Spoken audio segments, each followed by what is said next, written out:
Good afternoon, everyone.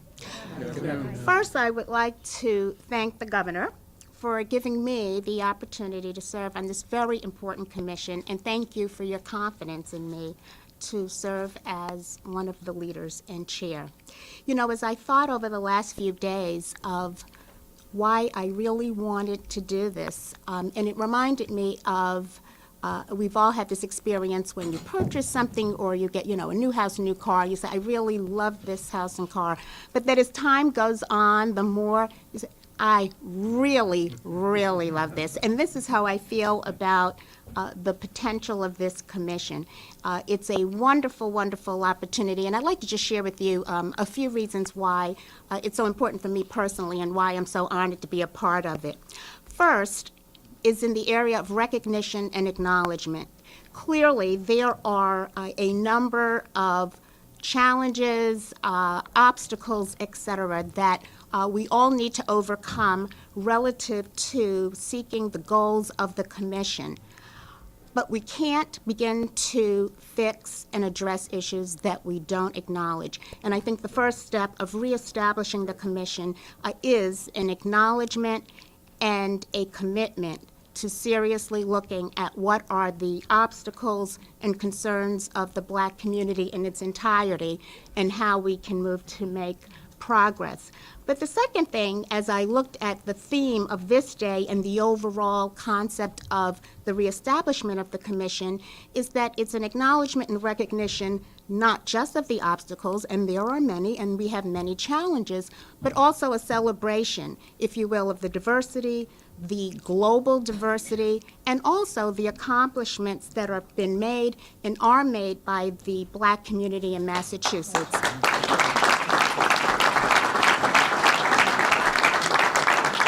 I take by that you all agree with me. Often, I think that piece often is not given as much attention as, frankly, it should be. And it's important, first of all, because it happens to be true. It's the right thing to do, but just as importantly, it's part of the motivation to keep us moving. At climbing the steepest part of a hill, knowing how far you've come is a considerable motivating factor. And so I think it's a critical component and one of the underlying premises of the commission being restarted. Secondly, I find that it is really, the commission represents sort of the best opportunity for public-private partnership. I applaud the governor and the lieutenant governor and the secretaries for all of the work they've done to bring the commission to this place to begin our work again. But they cannot, nor should we expect that they do that alone. It's incumbent upon all of us to work with them. And I applaud the resources that have been dedicated to this effort by the administration, and I look forward to working with my fellow colleagues here and others to bring the premise of the commission to fruition. And that brings me to my third point, which are these very impressive folks standing here. My soon-to-be fellow commissioners, I am just astounded at the talent that is represented, and I thank you all for your willingness to participate. I am looking forward to working with you, learning from you as we work together and also reach out to others in the community to get ideas and to understand what the real concerns are. And finally, I would say one final reason that I am thrilled to be a part of this initiative is that I honestly believe that we will produce some tangible results that will impact not only the Black community in Massachusetts in all of its many wonderful forms, but also the larger Commonwealth. I think the process, as we are seeing it, that will be a study, a deliberate conversation, exploring the issues, the concerns, what's working, what is not, but also the concept of then focusing on 2 to 3 major initiatives and major priorities will really result in our being able to dialogue with the governor and the lieutenant governor, Secretary Walker and others to really produce some results that will really be tangible and that will really help advance the cause not only of the Black community but of the Commonwealth. So again, thank you so much for having me be a part of this. I look forward to working with everyone. And at this point, I'd like to introduce Representative Russell Holmes of the 9th Suffolk District. I was speaking briefly with the governor right before we started, and one of the comments we were chatting about was just how diverse this group really is. So often we hear, is it going to be just the same old regular old folks that we see almost every time we put together a commission? But it is great to just see, there are people in this commission that I don't know. And so that is great to know that you've reached out across the entire state as we put this together. So I'm Russell Holmes. I'm the chair of the Massachusetts Black and Latino Caucus. And I wanted to just recognize some of the members who are here who are members of the caucus. We have Bud Williams from Springfield. We have Representative Cavallo from Boston. Of course, you know, we have Senator Forey, who's going to speak after me. But I also want to recognize colleague in government represents the other half of Mattapan, Dan Cullinan, who's here with us as well. And I also, even though the Gov gave Tony a hard time, I want to recognize Tony's dad, who's just been doing an excellent job for a long, long time. Tony's here as well.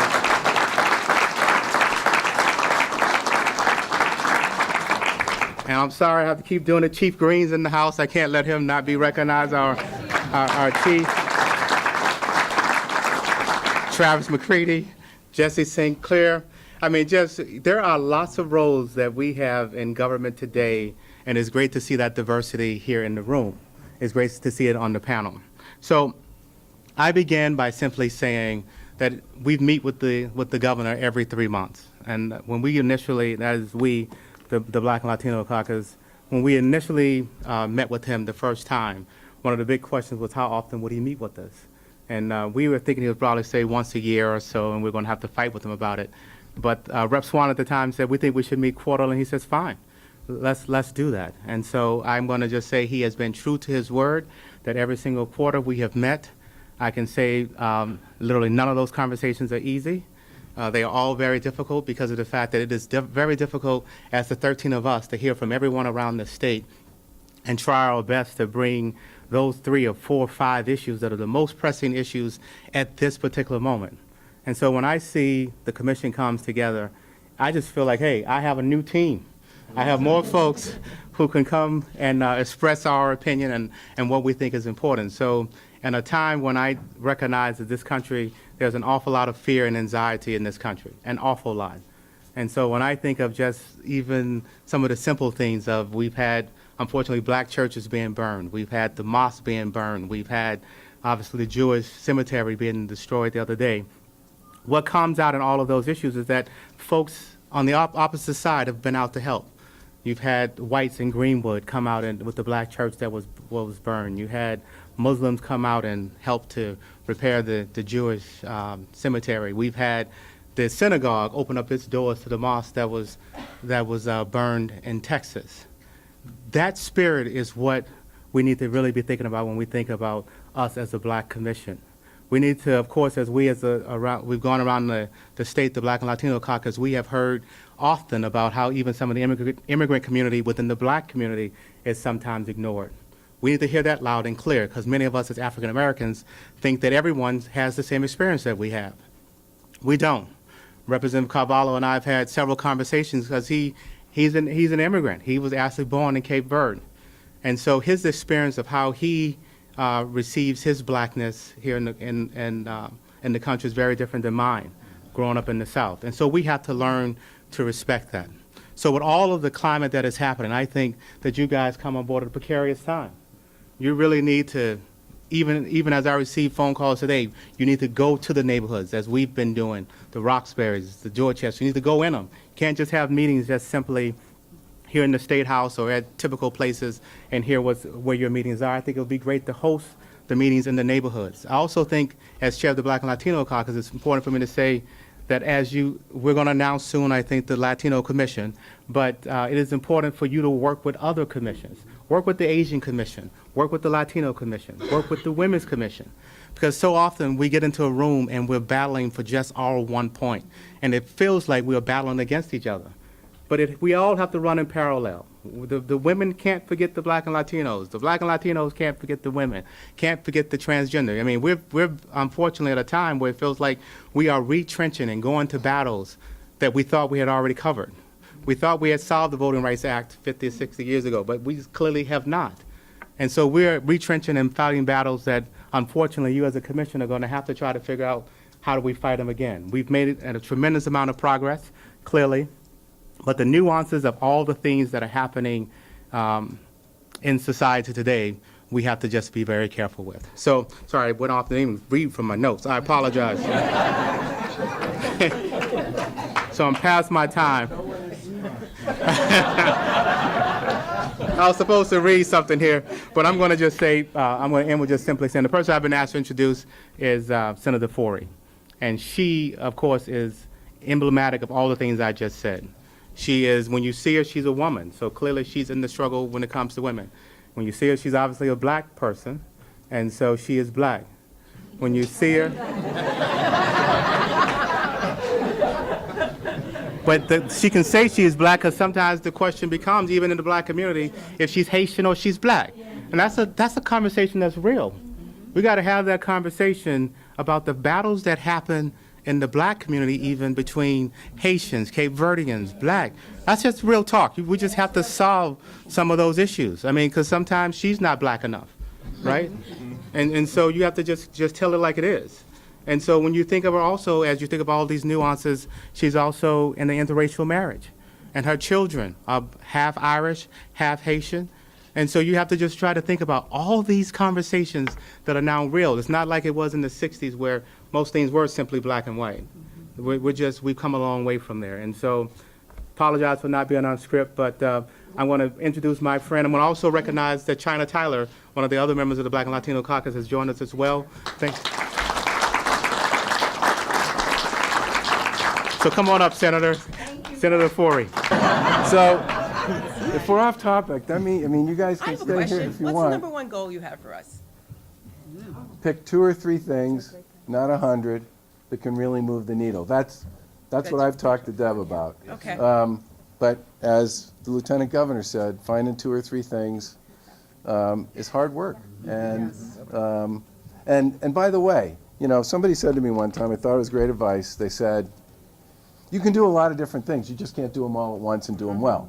So, you know, you can pick 2 or 3. We can work on those. You can pick 2 or 3 more. We can work on those. The idea that you have to get, I mean, if you think about the way we've been operating as an administration, it's really been kind of one bite at a time, right?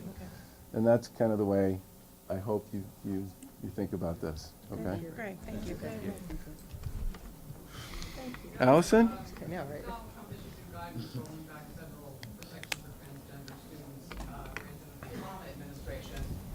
Do you support that? Well, no, I'm disappointed with the decision that the administration made to roll that back. Thankfully, here in the Commonwealth of Massachusetts, we've had in place standing administrative guidance on this issue for school districts in Massachusetts for the better part of 4 or 5 years, and we signed, as you know, legislation last year protecting transgendered individuals. I have 3 kids, they're all in their 20s now, but they used to be little kids and teenagers, and that's an incredibly difficult and challenging time. And I think we should all be proud of the fact that in Massachusetts we're doing the best we can to make sure that kids feel comfortable and feel safe in school and in our communities. How concerned are you about the message it sends? Well, look, I obviously don't support the message, and I don't believe it's the right message. But I do believe that here in the Commonwealth of Mass, and this is an important message for us to share with our colleagues in education and our colleagues in communities, that here in Massachusetts, kids are going to be protected and kids are going to be able to feel safe and secure in the communities that they live in and the schools they go to. Last question. Yeah. Thank you, guys. Hi, Jessie St. Cyr, Mass Department of Transportation. I'll get us back on topic. So with this commission, how often will you meet? Will the meetings be public? And how do you see our involvement, this collective involvement in furthering the efforts of the commission? I'm going to let them figure that out at their first meeting, but my hope, given the way a lot of these others have worked, is that they would take a lead from Representative Holmes and that they would have public meetings. I mean, by the way, they represent not just the diverse cultures and ethnicities, they also represent the Commonwealth pretty much from one end to the other. So my hope would be that they would have public conversations and dialogues around the Commonwealth geographically, and that they would give people, as commissions typically do, the opportunity to speak and to be heard and to engage in the conversations about the things they care about most. Governor, It's like 100 degrees in here. Governor, last summer it was reported that your administration was pushing the other RGGI states up and down the East Coast to adopt a more aggressive rollback of the carbon. Do you still support a 5% reduction as you look to what RGGI will be in the future? I certainly think that as times change, we should change with the times. And there have been technology changes that make this something that we should revisit, and there have been changes in state law, both here and in other places as well. And I certainly expect that we'll be having conversations with the other states about this issue and seeing if we can't do things to continue to move that forward. I think, as you know, we signed a climate change executive order here. It was about 55 degrees cooler that day, where we talked about embracing a whole series of initiatives around adaptation, resiliency, and other elements such as the building code, transportation, and the rest. And I fully expect that we're going to try to incorporate some of those notions and ideas into our conversations with the participants in RGGI. Is 5% a year too aggressive, though? That depends to some extent on how you think the technology is moving. I was just out at Solar City yesterday. The price of installation has fallen by 50% over the course of the past few years. And in addition to that, because Solar City is now part of Tesla, they've developed a battery. This is for residential housing. They've now developed a battery that you can use as a residential homeowner so that the energy you don't use that's generated by your solar panels can be stored and used either as a demand response initiative or as a peak pricing avoidance mechanism. And, you know, that creates a lot of possibilities, and we should talk about those and pursue them and leverage them. Thanks, everybody.